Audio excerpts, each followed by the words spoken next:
Shalom and welcome to the weekend edition of the Daily Dose of Hebrew. We're looking today at Jeremiah chapter 10, verse 7. In the first few verses of chapter 10, we saw Jeremiah railing against the folly of idolatry. What a foolish thing it is. And from verses 6 on, he's going to be comparing the idols with the true and living God. Verses 6 and 7, actually, he's addressing himself to God directly. And we saw that in verse 6. We'll see it again in this verse 7. Let's go ahead and read the text in Hebrew as we get started. Mi lo yira'ach melech hagoyim, ki lacha ya'ata, ki v'chol hachmei hagoyim, uv'kol malkut ta'am, me'en kamocha.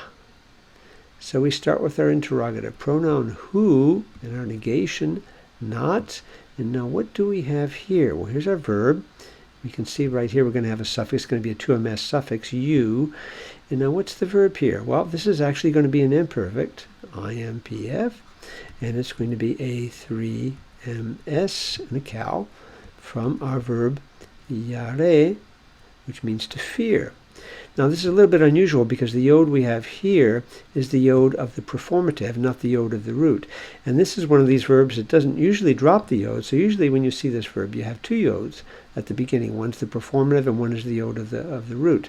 But there's a number of cases where you don't find that. And this is one of those where the yod of the root is actually dropped out, but we still have the yod of the performative here. And it's in the context as well. We know very clearly this is not from the verb to see, ra, with a hey at the end, ra'ah, but yira, yire, to fear. So who will not fear you? And then in a direct address probably over here, O King of, this is in construct, King of the nations. There's your article, King of the nations, Goyim. Remember, Goyim is, the word itself actually ends in a yod, like this, in the singular. So that's why you'd expect to see two yods here with a hierarch yod for the im ending of it, but usually you only find one. There's a couple places where you actually find both yods like that, usually in a construct state, but this is the typical form for the plural. King of the nations. Who will not fear you? Because to you, Ya'ata. Now, what is this one here? This one's a little bit strange. The hey at the end, the comment hey at the end, is actually a pronoun, not a pronoun suffix. It's actually a sufformative or an affirmative. So what we have here, this is going to be a perfect. It's going to be a 3fs, because that's where the affirmative ending is, and it's going to be a cow from the verb ya, like this. And this means to be proper, to be fitting for something. Not a very high-frequency word at all. Matter of fact, I think this is actually a hapax here. This is the only time we find this word. And it's a 3fs form, so the hey at the end turns into a tau. And then we add the 3fs sufformative on it. So if we were to translate it literally, we'd have, because to you, she is fitting, or it in an abstract way. A lot of times a feminine 3fs form will take sort of an abstract idea. It is fitting for you. Well, what's the it is fitting for you? Probably the idea of fearing God. This is the proper response to have to the King of the nations. It is fitting for you. For among, literally in, but probably in this sense, among all the wise men of the nations. This is from hakam, which means it's an adjective meaning wise, but used as a substantive, and here masculine plural construct instead of im. So it'd be wise men, and it's the wise men of the nations, because it's in construct. So the nations, so it's the wise men of the nations.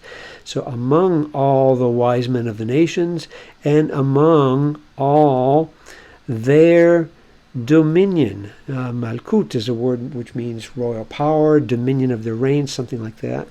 It's a singular here, but it's englobing all the wise men of the nations, and among all their dominion, there is none kamoka, like you. This is just the preposition ka with its long form. You saw this exact construction, these two words, in verse 6, the previous verse. So this is like you. No one is like you. And over here we have this probably a double negation. This is mean being used in a privative sense, so it's like a negation. And then ein is the particle of non-existence. So no negation, not is like ain't no one like you. Now, as we saw with verse 6, there's one or two versions that will actually repoint this word over here and make it not the negative particle of existence, but actually the preposition ayin, which means where, or the adverb where, interrogative adverb. So be from where is there any like you? And the obvious answer is there isn't any other like you. So it sort of comes back to the same thing, but I think it's perfectly understandable to take this as sort of a double negation here, and most translations will do that. Well, let's hide our work here and look at a couple of translations. Let's take, first of all, the ESV, which we're expecting to be very straightforward. Who would not fear you, will not fear you, would not, more of a little conditional there, O King of the nations, for this is your due. So this feminine, this 3FS ending over here, they leave it sort of an abstract. This, without defining it, is your due. This is what is fitting for you. For among all the wise ones of the nations and in all their kingdoms, they make this a plural, even though it's dominion singular over here, but their dominion, so maybe a plural idea. There is none like you. Okay, that's pretty good. New Living Translation, which we know is a paraphrase. Who would not fear you, O King of the nations? That title belongs to you alone. So that title, they're taking the, she is fitting for you. They're taking the title to refer to King of the Nations. I find that too restrictive. I don't think it's just the title that belongs to you, to God alone, but it's this whole responsive idea that belongs to God alone. So I found that to be actually an unfortunate translation. I didn't quite go along with that one. That's too restrictive, I think. Among all the wise people of the earth and all the kingdoms of the world, there is none like you. One that's a little similar to one we saw last week. Last week we looked at the Revised English Bible, which actually is a revision of this New English Bible, which is now actually quite old. But look what they did here. Who shall not fear thee, King of the nations? For fear is thy fitting tribute. Now I think that's actually right, because I think this feminine idea right here, this abstract idea with the 3FS conjugation of the verb, is referring back to the proper response, which is to fear God, not just the title of King of the Nations, but the fearing him as the proper response. For fear is thy fitting tribute. You see, the this of the ESV sort of just picks up both these ideas without getting any more specific. New Living tried to be specific, but only referred it to the title. New English is a little more specific, referring it to the fear, and I think that's probably a better case for that one. For fear is thy fitting tribute.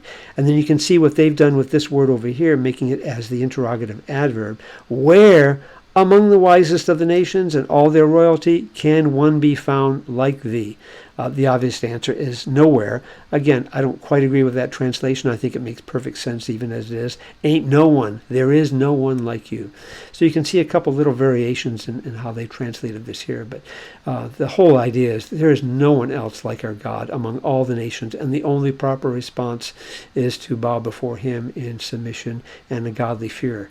What a great God we have. Jeremiah has more to say, so check back with us soon as we continue working through chapter 10 in the weekend edition of the Daily Dose of Hebrew. Shalom.